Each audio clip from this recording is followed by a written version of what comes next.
Hi guys, it's me Chet and this is my first travel video. And dito nga, medyo late na kami na dumating sa airport. And kinakabahan na kami kasi anong oras na and hindi pa kami nakapag-check-in. And dito, dumating na kami sa airport and balak sana naming mag-lounge katulad dito. Pero yun nga, na-late na kami so kumuha na lang kami ng coffee. And ito pala yung kailangan mo i-prepare sa flight. Tignan nyo na lang.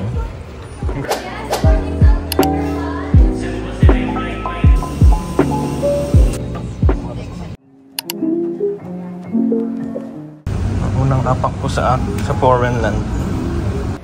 And dito tapos na kami nag-immigration and papunta na kami dun sa baggage namin para kunin yung mga baggage namin.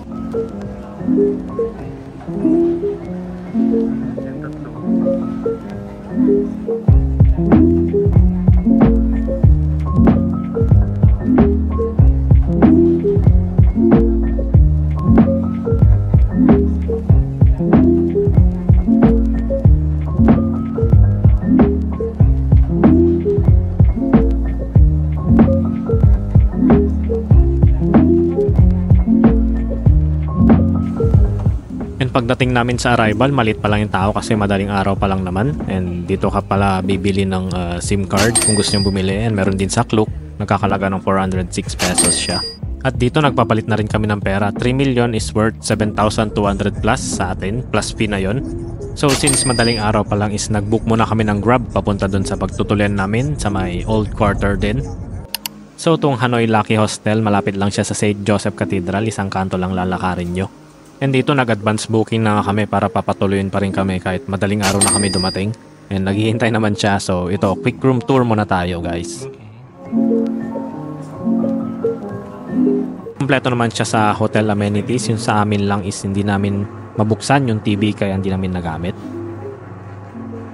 And since pagod na nga and kailangan nating matulog guys. So good night!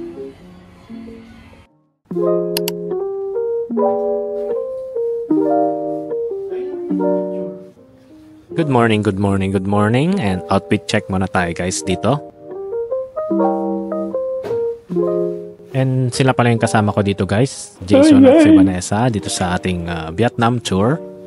And dito tapos na rin pala kami nag-breakfast dito sa baba.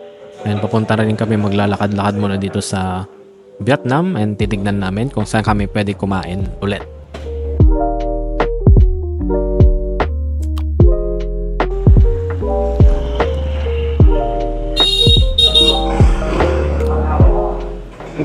Green pa rin naman yung go, no?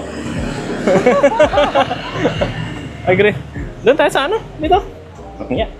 Dito sa Vietnam pala guys is kailangan yung mag-ingat sa pagtawid sa kalsada kasi maraming mga motor and mabibilis sila. Kailangan mong tumingin talaga left and right. Kailangan mong ng presence of mind sa pagtawid dito.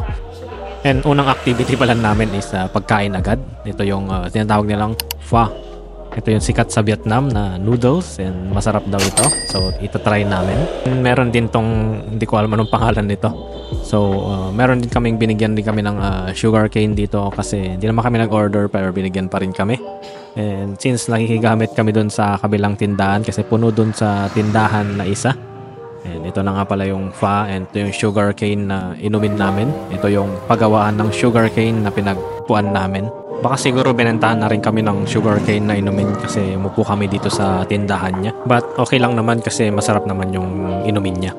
And dyan pala kami bumili ng pho. Naka Michelin star din yan. Dito kami sa kabilang kanto kasi nakita nyo puno naman siya guys. And wala kami pag-uupuan dyan.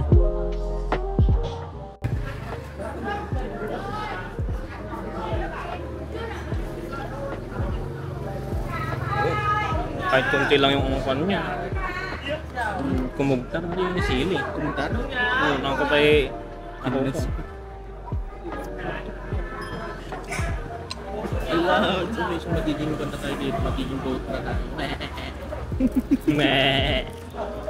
Kakamayin ko na. Oo, sige na. Wala, bala ka. Kaya magkamayan tayo. Tingnan ba na yung signa na.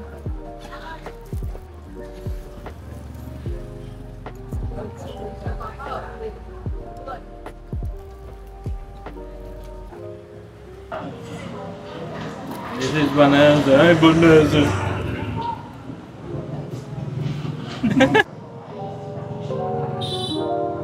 So itong pho must try talaga dito sa Vietnam to kasi yun yung masarap na noodles nila dito sa Vietnam, and malambot talaga yung noodles niya, and pati yung karne malambot, and yung sili niya talaga is manghang. Ako na nagsasabi guys, manghang talaga yung sili, lalo yung mga siling kulay green. Akala ko hindi siya manghang, pero yun nga, manghang siya pala.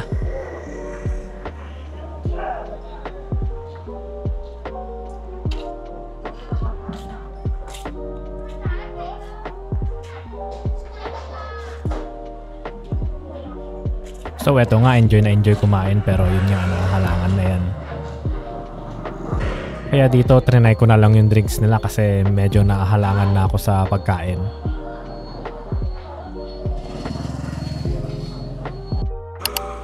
So right after namin kumain ng pho, napakainit yung panahon, and kumain kami ng noodles. So yun nga, napakainit. Kaya nag-decide na lang kami pumunta dito sa Hanoi Observatory muna, which is yung susunod namin na puntahan ngayong araw na to. So quick trivia muna guys, itong Hanoi Observation Deck pala ay meron siyang taas na 272 meters, which is 65 floors siya. And yung feeling mo is parang nakikita mo na yung buong Hanoi dahil napakataas niya at maganda yung view sa taas.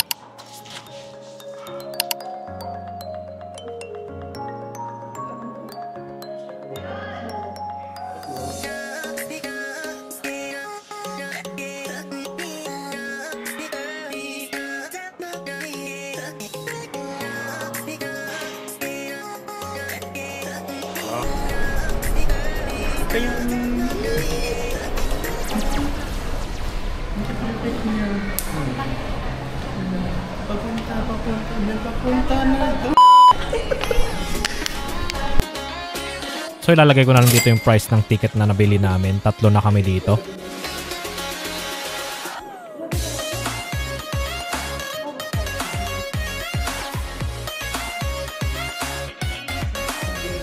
And meron siyang combo ticket dito, pero hindi na namin pinuntahan yung aquatic journey.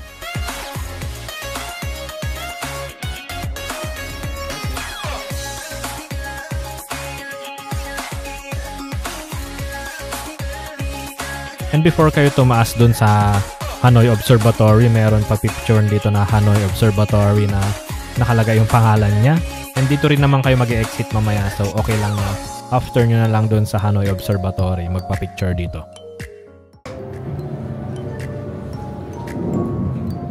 Titilang di ko, lapayag ko. Mapaanan.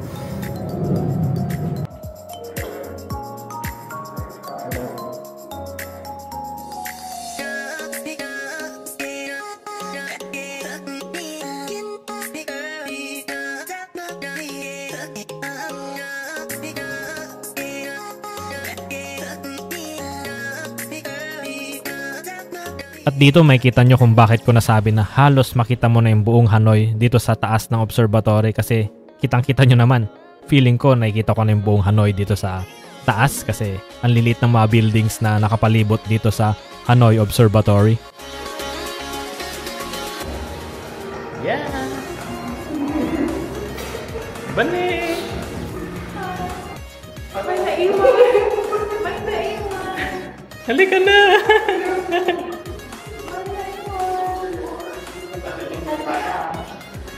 Huwag tayo sa isang panel. Meow, meow, meow, meow.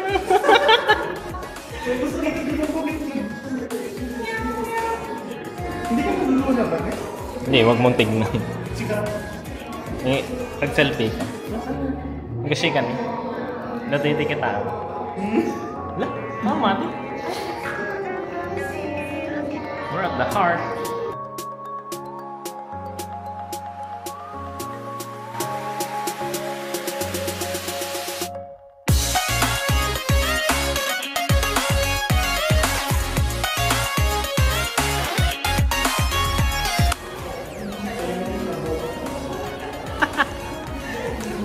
At dito mako-conquer nyo talaga yung fear nyo sa heights kasi napakataas talaga niya.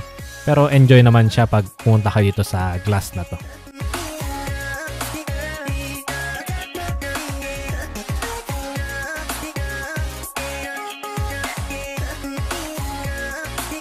And since umuulan sa labas and abutan kami dito ng ulan, kasi napakainit talaga kaninang umaga guys. Kaya tumambay na lang muna kami dito sa coffee shop or refreshment shop nila dito sa taas ng observatory habang nagpapatila ng ulan. At itong dalawang kasama ko, napagtripan pa tong camera ko kaya tignan yung ginagawa nila. Ay, ang happy ko dito. Kasi ito mabigat ako sa inyo. Yan yung ticket pala dito sa observatory. Meron siyang isang libreng refreshments. So, pumili na lang kayo dun sa menu nila. So, kailangan ko munang i-mute yung music kasi may background music sila. Baka makopyright tayo. Pero masarap naman tong refreshments na iniinom ko. At tignan nyo na ako magdrama dito.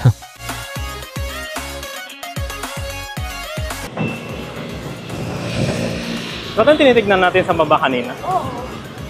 Shit ba doon pala yung ano oh?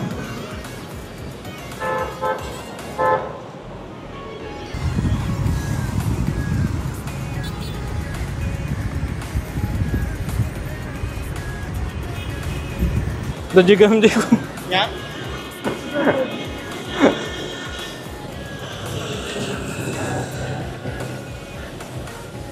Halo.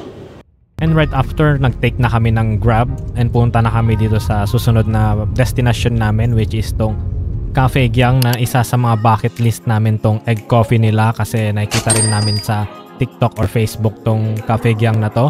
Ito pala yung menu nila and nag-order na kami dito ng tag-iisa kaming egg coffee.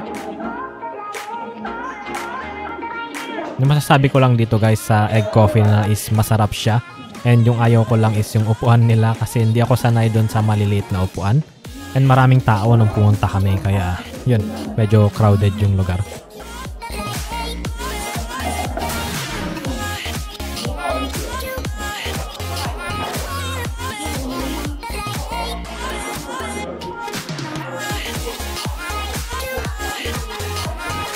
And after namin nag-coffee, nag-book na naman kami ng Grab papunta dun sa Hanoi bus tour. City bus tour to. Nabook na kasi namin sa Klook kaya hindi namin makancel. Kaya ginawa na lang namin is tumuloy na lang kami. Isang oras na bus tour to. Hindi ko alam kung nag-enjoy ba talaga ako. Pero pangalis ng pagod na rin to sa buong araw na galaan. At para sa akin mas okay tong city bus tour ng gabi kaysa sa umaga kasi masyadong mainit ang umaga hanggang sa hapon guys. At least hindi mo na po problemahin magsuot ng sombrero dito pag gabi. At meron din pala silang ibibigay na earphones kasi may papakinggan ka ditong salita dito sa paglalagyan ng earphones na to. And na-appreciate ko tong city bus tour ng gabi kasi makikita mo talaga yung ilaw ng Hanoi dito.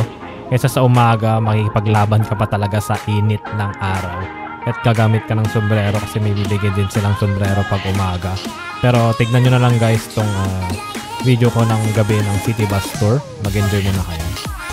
Itong city bus tour, iikot siya sa mga famous attractions dito sa Vietnam. Lalo yung mga temple at yung mga lake. Kaya kung nakikita nyo, matadaanan nyo yung mga lake at temple. Or di ko alam dito kung nag-enjoy ba talaga ako or hindi. Or pagod na lang talaga ako. Pero makikita nyo dito, bored na ako kasi nagugutom na rin ako. Kaya hindi ko na alam yung ginagawa ko talaga dito guys. Kaya pasensya na. At nakikita nyo na ng mga selfie ko dito kasi wala na talaga akong magawa.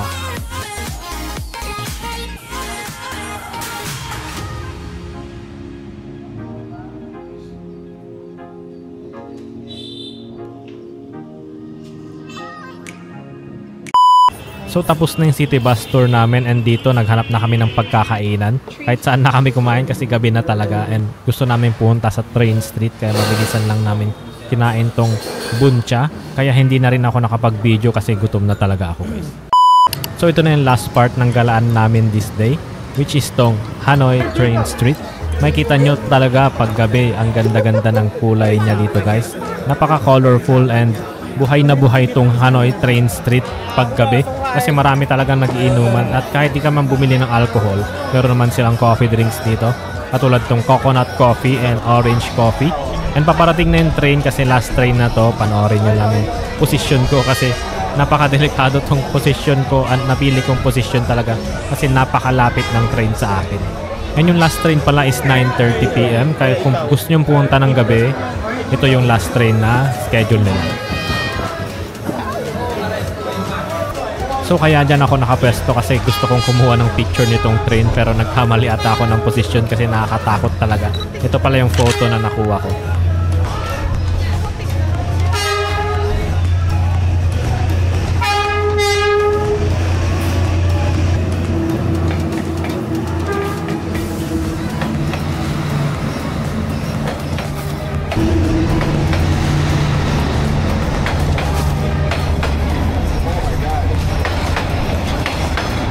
Yung feeling ko talaga dito masasagasahan na talaga ako ng train kasi napakalapit talaga sa tuhod ko tong sa baba ng train, guys.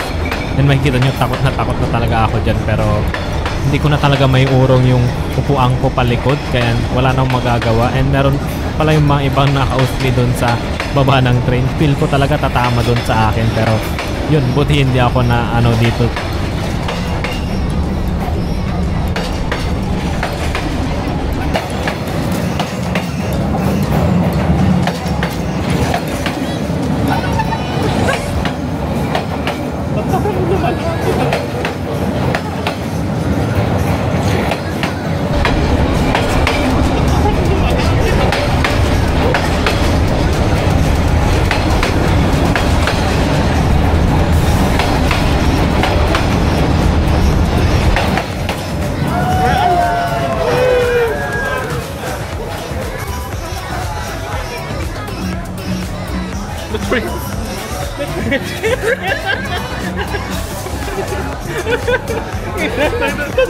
Bubutayos pa yun, ito lang kitigin nyo. Saan mga table?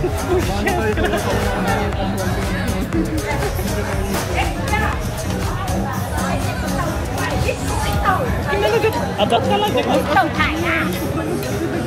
Pagmayat pa niyo muna ng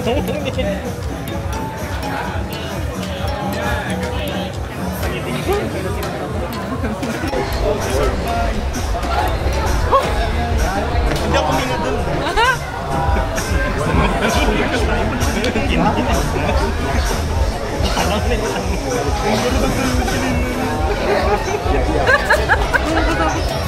So yun, after namin mag-train, ito, umiinom na lang kami ng kape namin kasi sobrang natakot kami dun sa train kanina. And patawa-tawa na lang kami pero takot na yan. Ito pala iniinom ko yung coconut coffee nila, masarap. And yung binili na naming dalawa is yung sea salt coffee and yung isa is meron siyang orange na squeeze or orange coffee. And dito sa tatlo, favorite ko tong coconut coffee and tong orange and sea salt. Di ko mare-recommend na bilhin kaya kung gusto nyong tikman, kayo na mag-decide kung gusto nyo talagang bumili or hindi. Pero para sa akin tong coconut coffee, tong re-recommend ko dito na bilhin.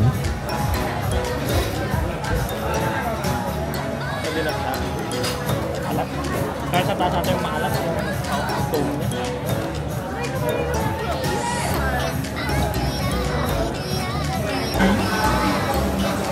Isang masarap. Dalawang huwag yung binti.